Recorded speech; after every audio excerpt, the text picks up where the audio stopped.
18 সালে আমি বাইরে ছিলাম, আমাকে কারাগারে রেখেছিল। এই যে রাজনৈতিক প্রতিহিংসা, আমার নামে 167টা মিথ্যা মামলা দেওয়া হয়েছে। আমি প্রায় 3.5 বছর আমি কারাগারে ছিলাম। আমাকে মাসের পর মাস রিমান্ডে নিয়ে আমার কখনো কখনো রাতে আমাকে খুব বড় করে ঝুঁকিয়ে সারা দিয়ে দিল।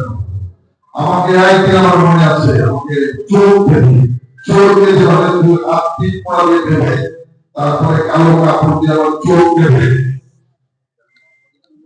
শুধু আমাকে দেখতে সব।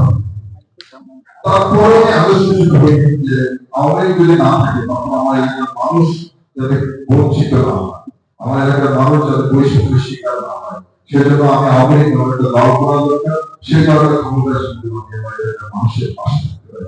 সেই চিন্তা করে কিন্তু বিভিন্ন একটা রাজনৈতিক দল করেছিলাম। আমি মনে করি এটা আমার অঞ্চল ছিল। আপনারা দল কোনটা করি, মার্কা কি, সেটাকে বিবেচনায় না নিয়ে আপনার এলাকার মায়ের সন্তান কারো বন্ধু হিসেবে আমার পাশে থাকবেন, আমি আপনাদের পাশে থাকবো এই প্রত্যাশা। ধন্যবাদ।